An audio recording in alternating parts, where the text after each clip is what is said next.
This is Toon Talk Weekly, episode 197. This week, Brad and I feel like we're actually conjoined twins when we watch an episode of Nickelodeon's CatDog. Far out on a distant planet, Galaxy Dog, the super space hero, searches for signs of evil activity. Please, this is just stupid. Dad, it was my turn to pick the game, and I picked Galaxy Dog! Fine. Okay, you mean old alien, I'm taking you to space prison, so you better just give up! Never! Hat? Who's cat? I'm an alien, and I'm gonna suck your brains! Okay, I'm done, I don't want to play anymore!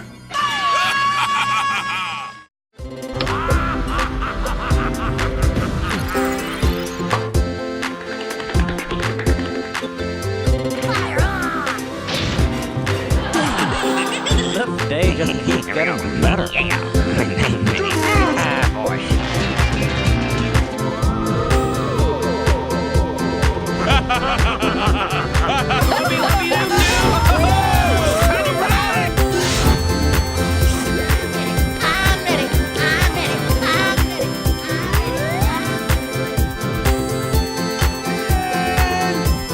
Where is that kid?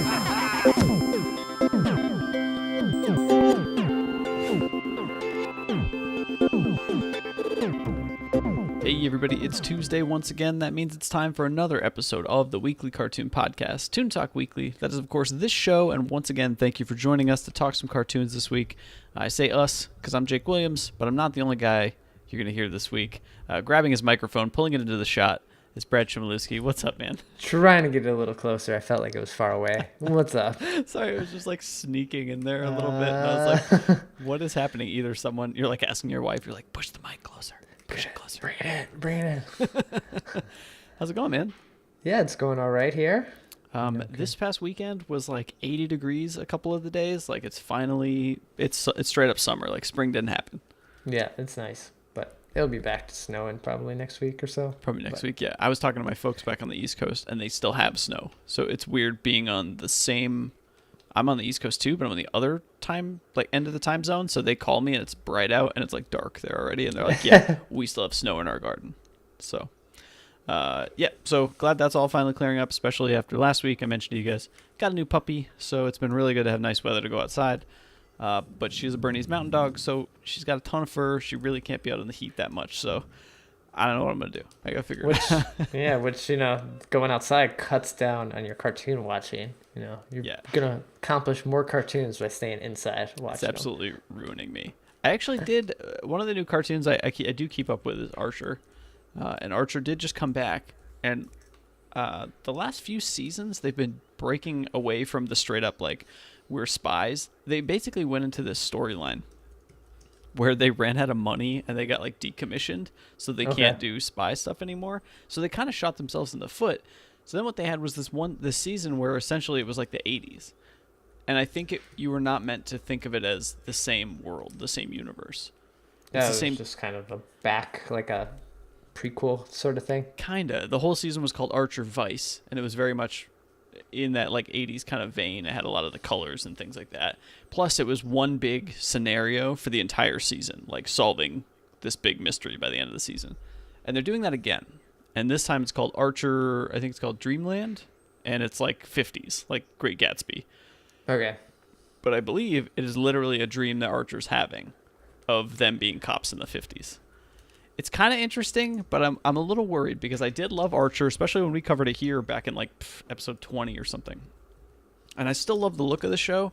I'm afraid it's worn out its welcome. Like, kind of like jump the shark sort of thing. Yeah, I don't quite know how to describe it. I can't put my finger on it. I remember when I first saw the show, I loved it. It was so fresh. To the point where even my wife doesn't even really like these kind of cartoons. She loved it too, and I rewatched the first season just so she could see it. But as time went on, it's got like that Family Guy vibe to me where I loved Family Guy before it came back on the air because it was rare, right? There were only a couple of seasons of this like comedy that happened. And then they just kept going, and it felt like they were just making a ton of it for the sake of making it. So, I don't know, it didn't feel as good. Okay. I don't know. I mean, I'm gonna keep watching it because it's like half an hour. It's quick to watch after dinner or something. So, but anyway, that's where my modern cartoon watching has been. Yeah, I don't think I didn't watch any new cartoons this week or anything. Yeah, we did find out though that soon Steven Universe is getting a soundtrack released. Yeah, that'll be awesome. Which is going to be super awesome. I don't know if shows like Adventure Time have a soundtrack out already, but a lot of those cartoons have amazing music. I remember us loving Bee and Puppy Cat after we watched that episode. There were some really great tunes in there, and finding them, they're pretty sparse, but if you can find like a playlist or an album somewhere, it's always fun to listen to that stuff. I think at one point you found a playlist of like Hey Arnold songs or something like, or theme songs from cartoons we've listened to. Oh yeah, maybe theme song, or yeah, I think I was putting together on Groove Shark Rip. a theme song playlist of the cartoons that we were watching. That was pretty fun. Back when copyright didn't matter on Groove Shark, and it was super awesome. Yeah, at that point. But this week, guys, we're going to talk about a cartoon called CatDog. You've probably heard of this if you were growing up like we were in the 90s, and Nicktoons were very popular. It turns out, I actually found out through a little bit of research on this, is that CatDog was one of the shows that was part of Nickelodeon's $350 million investment in original animation over the next 5 years, starting in like 98. So it makes a lot more sense now. I didn't realize that kind of grant was there. Makes a lot more sense now why it felt like there were so many good Nicktoons on at that time. So pretty just cool. Throw money at it, right? That's pretty much, but like the stuff ended up being pretty quality too. So why not? Cool, yeah. The show CatDog. I didn't write the episode number. Well, whatever. You guys will figure it out. Created by Peter Hannan for Nickelodeon. First episode was April 4th, 98, and it officially premiered later in October that year. I think they did after like Kids' Choice Awards or something like that. They just, hey, stick around and watch our brand new cartoon. Okay. And 4 seasons, 68 episodes. It actually ran until 2005, and then it went on and ended up running in reruns after that on the various Nickelodeon channels. It was produced in Burbank, California at Nickelodeon, so no outsourcing for the show. Again, part of their big initiative to get a bunch of original animation. Hannan said that the show was inspired by neighborhood cats and dogs fighting with each other, and thought it would be great to make them conjoined twins and see how both animals would face up against other things together. It's kind of funny that he's just like, man, that cat down the street's always fighting that dog. What if they were stuck together? Would they get along? Yeah. I think the other thing that I read was that he had watched a special recently on like conjoined twins, and like that was enough to spark and be like, yeah, sure. Go ahead and make them connected. I don't know. You know. And here's something we actually dodged a bullet with, dude. The title characters were originally envisioned as a 2-headed superhero called CatDog Man. CatDog Man. Oh my gosh. That sucks. Right? Like, that's not good one bit. No. That absolutely can't be. And I also can't imagine, like, okay, so he would be like, imagine Powdered Toast Man from Ren and Stimpy, like a big muscular body guy, but just have heads of a cat and a dog. I don't think I could watch a full show of that. Yeah, yuck. I don't know. That's it, guys. Yuck on that idea. Yuck. The story of CatDog, pretty simple. It's kind of in the same vein of actually a lot of Nickelodeon shows I felt, which is the series follows the adventures of the protagonist, CatDog, who are conjoined twin hybrid of a cat and a dog. They have 2 heads, they have no tail and no hind legs. They kind of just each have their own body, and they're basically like a sausage, almost. I don't know. They're best friends and brothers, but they're also opposites. Think kind of like the Odd Couple is kind of what I was thinking of it. Interesting that they're brothers. I don't know where they get that from, but... and the main characters we'll talk about today, especially in this episode, Felinius Catechus, voiced by Jim Cummings, Darkwing Duck fame. You can't... you'd love him. I love him, dude. You can't unhear the voice once you've heard it one time. Cat, I would describe as cultured, smart, cunning. He's usually the ones that's devising plans to trick Dog. Yeah, because cats, that's what cats do. They're sneaky. They're sneaky animals. I can't imagine them doing this the other way, right? Because we have Caninius, Dog, Lupicus, Familiarcus. They have these crazy, like, long names. Actually voiced by Tom Kenny, SpongeBob. So another pretty well-known voice actor. Is the fun-loving, happy-go-lucky, naive of the two. Can you imagine if it was the other way around? Like the really smart dog and a dumb cat? Yeah, you almost never see that. I guess Tom from Tom and Jerry, he was kind of a dumb cat. Oh, okay, yeah, I could see that. It's just it's hard to break that trope, I think. Yeah. But I bet there are, and I can almost swear to you, I remember there are episodes where Dog is like really smart or gets really smart all of a sudden. Yeah, I feel like he like takes something, and then the cat is like so dumb, or he's like the stupid one, and like making fun of Cat all the time, and so that would have been a good one to watch.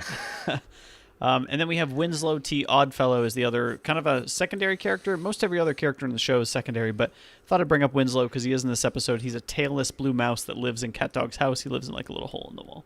Mm-hmm. He's pretty funny. He's like got a New York accent. He just wants to fight people. It always feels like. I don't know. Yeah. I don't know what else to make of him really. Yeah, he's just kind of there. I feel like there was no like backstory to why he's there. He's just there. It's sort of like, why not have a mouse, I guess? I guess, yeah. And Brad, did you watch a lot of this show as a kid, or do you remember watching some of this? I do remember watching a lot of it. I couldn't tell you a lot of episodes. I just remember watching a lot of it and like enjoying it because it's just ridiculous, right? Mm-hmm. Yeah, there's not a whole lot here that's asking you anything or asking you to do or do anything. It's like a popcorn cartoon or something. I don't know how else to describe it. Like, it's just a funny situation, and you're going to be along for the ride for 11 minutes. So, pretty funny one. This week, we decided to watch Season 1, Episode 15A, entitled New Neighbors. It's a Part A of a two-part series that would air. Who knows how they air them these days? They might even air them in singular blocks, for all I know. And this is one that I don't remember, but I got to say, guys, the payoff, and so hopefully this means you want to stick around, and listen to the rest of the episode. I thought the payoff of this episode was hilarious. I actually got a real good kick out of where this goes.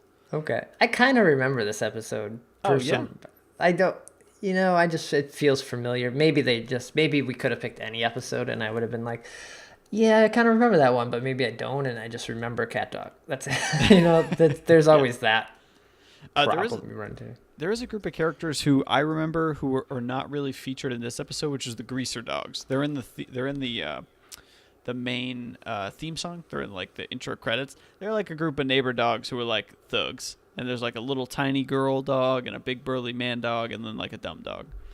Okay. Also, theme song, amazing. It's just one of those ones that gets stuck in your head. I think it was stuck in my head shortly after listening to this. And, it's always fun, too, especially my wife growing up watching some of the same shows. I'm like, oh, we're doing this show this week. And she'll just start singing the theme song if it was good enough to remember. Oh, wow. She remembers it that well. Yeah. So let's talk about New Neighbors, Season 1, Episode 15A, if you guys want to check it out. I can't quite remember. Nickelodeon has some stuff on their website. Granted, these are a little older. I believe they still have the Splat programming block, which is a lot of older stuff from the 90s, from when we were growing up. But who knows what kind of that stuff's on demand. And at one point, Amazon had Nickelodeon stuff, especially DVD box set stuff. So you might be able to find a stream of it there. We'll talk through the episodes. We begin the episode, New Neighbors, basically with just a regular day of being of CatDog, right? As many cartoons do start. And the entire premise of the episode begins when I think Dog notices that there's a new house on the block. Yeah, they're kind of just like they split their time between the day. Like, it's cat time and dog time. And during cat time, he sees that a new neighbor has moved in next door. I think dog time was like this really aggressive play that Cat obviously doesn't care about or like at all. But cat time involved reading. Just like, I want to sit and read. That's what I want to do. Yeah. In the quiet. And Dog is reading a comic book. And I love that. I don't know why I love when they can't do specific comics for copyright reasons, basically. I love when it's just like comics with an X. Like just a generic name brand comics. And we just accept that as like, okay, yeah, sure. Yeah, it's totally fine. So he's reading comic books and notices this new house on the block. And based on, I think, because he's reading these comic books, which are about like alien invasion and that kind of thing, he's like, I've never noticed that house before. They must be aliens. Dog, isn't this something you'd like to read? I know. What? Hey, hold it! Don't take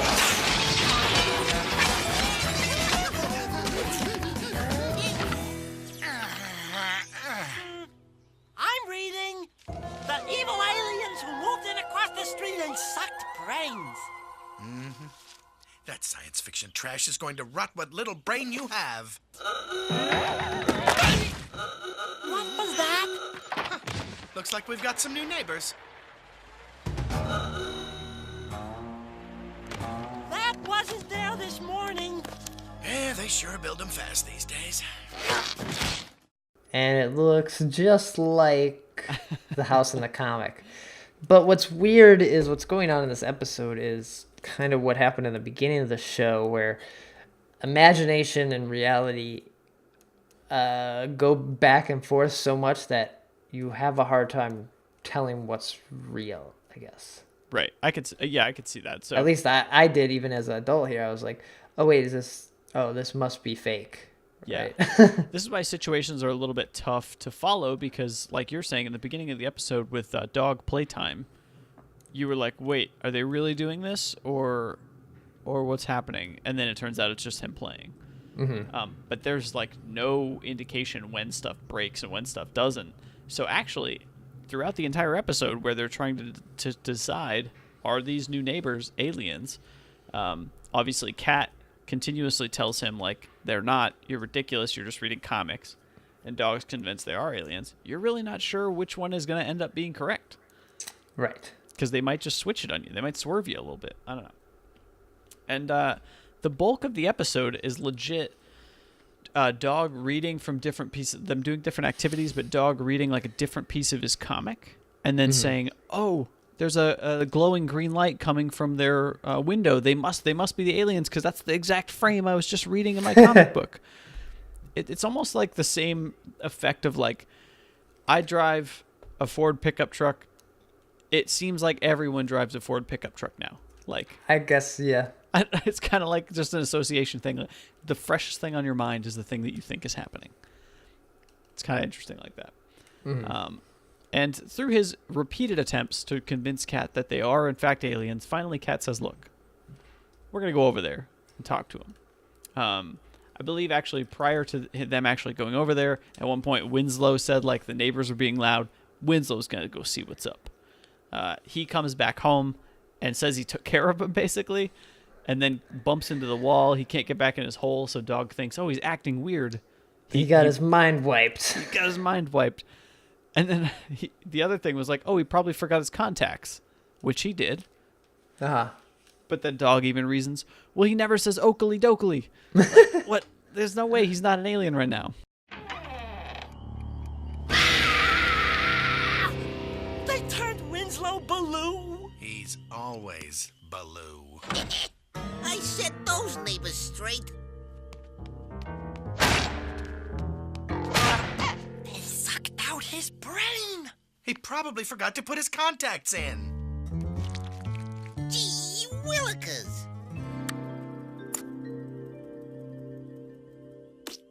See? Winslow never ever said gee willikers before. It's no coincidence. He's a space zombie. The neighbors also come over at one point, and they're two old grannies. And what do neighbors come to your house for, man? They needed a cup of sugar. Has this ever in the history of life happened? I don't think so. Like, That's so weird. Why? I don't know. I don't even know why this is a thing. That's like Yeah. somebody. I'd love to know the history of this. Like the first person that had to write it in. Like, how do we get the neighbors there? Well, maybe they're breaking cookies and they ran out of sugar. It's like, well, why'd they even start baking cookies in the first place? I don't know. There's all these questions, right? And if it's an American idea, dude, we got sugar in the house. Nobody runs out of sugar. Yeah, right. You run out of light bulbs and batteries. You know, you don't run out of like sugar and flour like those. I guess I could only see it happening if you were baking like a lot of cookies for like a school event and you ran out. Yeah. And like, or you like messed up a batch and you're like, oh man, I have everything else, but I just don't have enough sugar. I guess Okay. I'll quickly ask the neighbor. Like, right? But you'd have to be making a lot. Okay, so Brad and I here have officially devised why a neighbor would have to go get a cup of sugar from your house. Mm-hmm. I haven't even met my neighbors yet, let alone have them ask me for anything. So, Yeah, I feel like you would more likely go over to your neighbors and be like, my power's out. Is yours out too? Like, can I use your phone? Well, no, even that, you wouldn't ask that anymore. you wouldn't right? do that now. Yeah. I don't know. Yeah. Yeah, that's a weird thing. So anyway, the neighbors come over, ask for a cup of sugar. I think they just gave it to them, and they're like, yeah, sure, great. And they mentioned they're baking cookies, and Cat is just totally done with Dog and his weird conspiracy theories. Let's go figure this out once and for all if they're actually aliens. They go over to their house, and there's enough stuff. Like, it's a very unsettling moment. I do think they go at night, basically. Yeah. There is like a green light emanating from some of the rooms when they go in. The two grannies are very like lumpy, weird looking characters, like very unsettling. Yeah, they look like they're like in some fake skin. Yeah. It's like what was the cartoon we watched, Atomic Puppet, where it was like the aliens but they had fake alien masks on. They were perfect and they fit, that sort of thing. Dog even thought at one point that they had these big giant eyeballs, as like that was their head underneath the fake skin. And even when they're like, we're going to go get them cookies. And they open the kitchen door. There's a green glowing light there. Like, there's so many things that are red flags that are just freaking Dog out. However, it turns out to be nothing. Nothing at all. They give them the cookies, and we cut immediately to a scene. I think it's like a nice hand the cookies, pull the cookies back transition, basically, where CatDog are back in bed. Cat's reassuring him, hey, nothing to worry about. They weren't aliens. Not a big deal. See, we're good. And since he does say that, Dog says, you're right. Maybe this stuff is bad for my brain or whatever, and throws out his comic book, tosses it in the trash.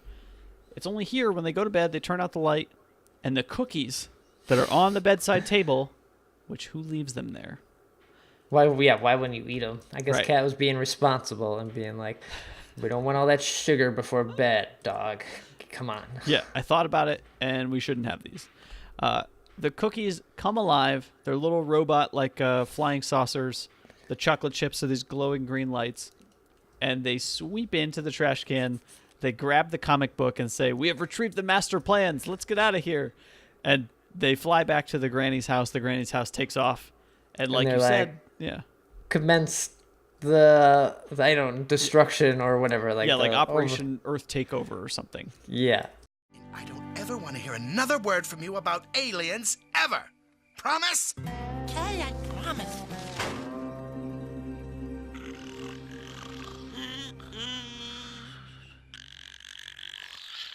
Retrieve the master plans.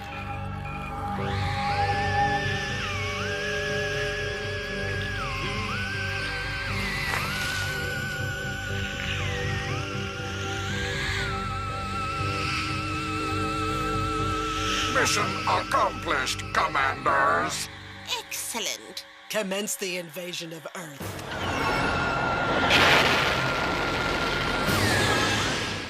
But we're left thinking, like, is it real? Is it not? I'm sure this doesn't come back. I'm sure it's... But in the case of this episode, it feels real. So that's what I'm saying about I like the payoff. I love that the comic book was actually the master plans, and all of it was so that these advanced alien life forms got to Earth and didn't know what to do, but they're like, that's a good plan. Who wrote that? You know, I thought it was great. So if you stuck around for the payoff, come on, guys, that's hilarious. Generally, Brad, what were your thoughts on the episode and kind of revisiting CatDog? How do you feel? It was fun to go back to it and recheck it out. It felt familiar. It felt nice. It felt friendly. I don't know. There was nothing objectionable about it. It is, a cartoon you just put on and your brain almost turns off with it. Yeah, I can see that. It doesn't ask, like we said, it doesn't ask a lot of you. It's just fun little situations with CatDog. Man, though, looking back, like, I love the voice actors, two of my favorite of all time, but I'm still wondering, like, is this character, like, is he interesting enough that I want to keep following him? I guess there are lots of great things to do with the animation in this show where the two kind of separate or get wrapped around something or snap back to each other. They're very elastic, and I think the animators have a lot of fun with that. Yeah, and because they're like almost like a I don't know, Stretch Armstrong kind of thing. So that's pretty neat. In that respect, that's funny. And there was even one random shot where I think the door got shut on them. And so there's this interesting exchange that happens when the other one opens the door, where I was thinking as an artist, like, if you're drawing, you have to draw them having this conversation, but you also got to make sure to remember to draw like a little piece of them, like that's connected on the bottom of the frame or something. I don't know. Yeah. Just kind of small things like that made it fun. They were the human centipede before the human centipede was a thing. I didn't need that today. Yeah. They're a slinky, but a feline and a dog. Yeah, basically. Yeah. Okay. There you go. That's probably a little better.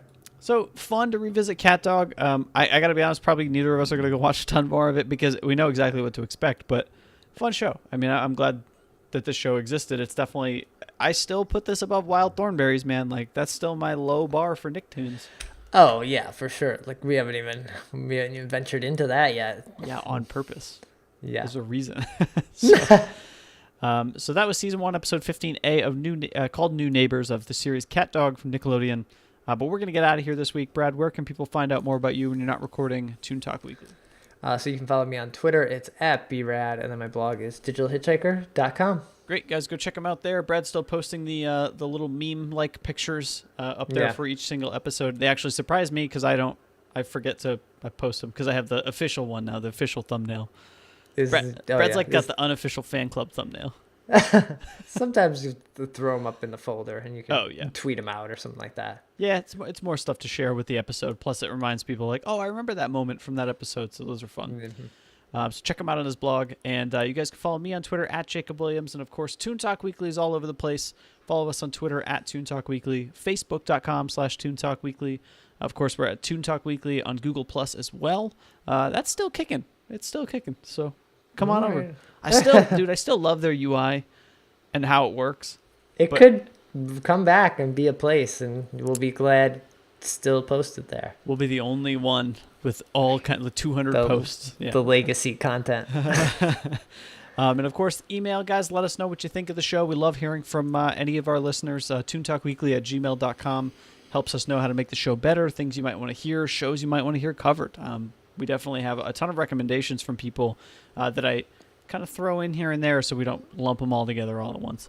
And then our website, toontalkweekly.com, is the main hub for the show. That's where you can find anything related to the show as well as any episode we've done up to this point as we're barreling ever so quickly into episode 200, which should be a good time, couple weeks away.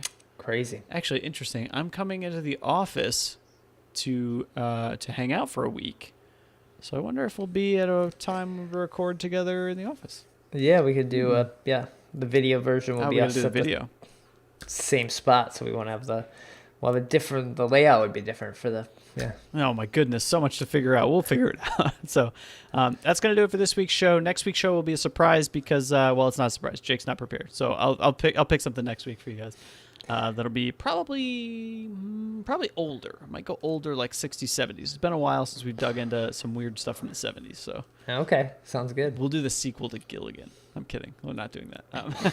That's going to do it for this week's episode of Toon Talk Weekly, guys. Thanks for joining us. We'll be back next week with another cartoon. Take care.